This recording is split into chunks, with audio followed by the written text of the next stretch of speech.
প্রযুক্তি আমাদের বাংলাদেশে গ্রামীণ সমাজকে যে কতটুকু সহজ করে দিয়েছে তা এই ভিডিও দেখলে আপনারা অনেকটাই উপলব্ধি করতে পারবেন, বুঝতে পারবেন। যেহেতু আমাদের বাংলাদেশ একটা কৃষিপ্রধান দেশ, আমাদের অর্থনীতির একটি বড় অংশ হচ্ছে কৃষি, যা কৃষির উপর নির্ভরশীল। তার মধ্যে সবচাইতে বড় বিষয় হচ্ছে যে আমাদের গ্রামীণ সমাজে এবং কি আমাদের বাংলাদেশে ধান উৎপাদন এটা সবচেয়ে গুরুত্বপূর্ণ এবং এটা সবচেয়ে বেশি হয়ে থাকে এবং ব্যাপক হারে কৃষকেরা এটাকে চাষ করে থাকে। এক সময় ছিল যখন কৃষকেরা ঘর্মাত্মক কপালে কাস্তে হাতে দিনের পর দিন খেটে ধান কাটতো। অনেক সময় লাগতো, শ্রমিক লাগতো অনেক বেশি, এবং প্রাকৃতিক দুর্যোগের সময় মতো ফসল কেউ গড়ে তুলতে পারতো না, ক্ষতির মুখে পড়তে হতো। মানে নানান ধরনের সমস্যা থাকতোই আমাদের এই গ্রামীণ সমাজে একটা সময়। কিন্তু সেই সময়ের সেই দুঃখ, সেই কষ্ট এখন আর করতে হচ্ছে না আমাদের সেই গ্রামীণ সমাজের মানুষকে। সেই দুঃখ কষ্ট লাঘব করতে আমাদের সেই প্রযুক্তি হাতে এসে পৌঁছেছে। আমাদের সবচেয়ে গ্রামীণ সমাজের যে গুরুত্বপূর্ণ যে বিষয় সেটা হচ্ছে ধান। সেই ধান কাটার জন্য যে এবং কি ধান সহজে আমাদের সহজ করার জন্য যে মেশিনটা, সেই মেশিনটা হচ্ছে ধান কাটার মেশিন, নাম হচ্ছে কম্বাইন হারভেস্টার মেশিন। এই মেশিনটার মূলত কয়েকটা গুণাবলী রয়েছে।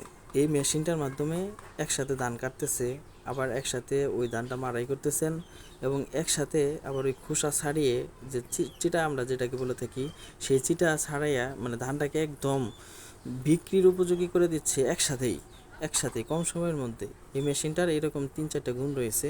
মানে কম সময় লাগতেছে, ধানটা কাটতেছে ইজিলি, এবং ধানটা মনে করেন যে ময়লা থেকে মানে যে চিটা এটা আলাদা করতেছে, এবং এখান থেকে বিক্রি করার যে উপযোগী সেটা এখান থেকেই করে দিচ্ছে এই মেশিন। একটা সময় যেখানে 8 থেকে 10 জন শ্রমিক এক পাখি জমিন কাটতো বা 1 একর জমিন কাটতে 2 দিন সময় লাগতো, সেইখানে এখন এই মেশিনের মাধ্যমে 1 ঘন্টা সময়ের মধ্যে সেই ধান কাইটা সেটা আবার মাড়াই করে সেইটা আবার আপনার ওই চিটামিটা আলাদা করে একদম চকচকে ফ্রেশ করতেছে। যেখানে সময় বাঁচতেছে, খরচ কম হচ্ছে, দ্রুত সময়ের মধ্যে আপনার এই ফসলে ঘরে তুলতেছে। যা প্রাকৃতিক যে একটা দুর্যোগ, সেই দুর্যোগ বা সেই বৃষ্টি প্রাকৃতিক দুর্যোগ এর মধ্যে কোনো প্রভাব ফেলতে পারতেছে না। এটাই হচ্ছে আসলে প্রযুক্তির একটা অন্যতম একটা নিদর্শন।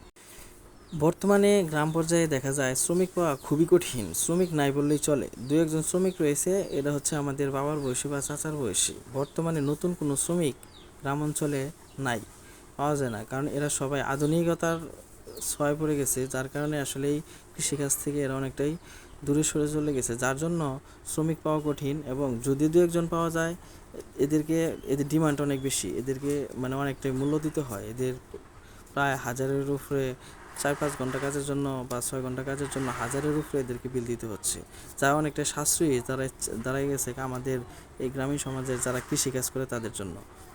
এই মেশিনটা আসার পর থেকে আমাদের সমাজের ধান চাষিদের জন্য অনেকটাই মানে সময়, অর্থ, তারপর কামলা খুঁজতে হচ্ছে না, এগুলো মানে অনেকটাই সহজ করে দিয়েছে এই মেশিনটা। কম সময়ের মধ্যে দেখা যাচ্ছে যে মানে দ্রুততম সময়ের মধ্যেই দেখা যায় ফসল কাইটা এটা ঘরে নিয়ে যাইতেছে গা, আবার ওই জায়গাটা কম সময়ের মধ্যে আবার অন্য ফসল রোপণ করার জন্য মানে উপযোগী করে ফেলাইতেছে। এটা অন্যতম একটা নিদর্শনই হচ্ছে আসলে এই প্রযুক্তি। ধান কাটার এই মেশিনটা শুধু একটা প্রযুক্তি নয়, এটি একটা কৃষি বিপ্লবের প্রতীক। এটি কৃষকের কষ্ট কমিয়েছে, সময় ও খরচ বাঁচিয়েছে, এবং কৃষিকে করেছে আরও অনেক লাভজনক। গ্রামের তরুণ প্রজন্ম যারা কৃষিকাজ থেকে আগ্রহ হারিয়েছিল, তারা এখন আধুনিক প্রযুক্তির মাধ্যমে আবারও কৃষির প্রতি আকৃষ্ট হচ্ছে। কৃষি এখন আরও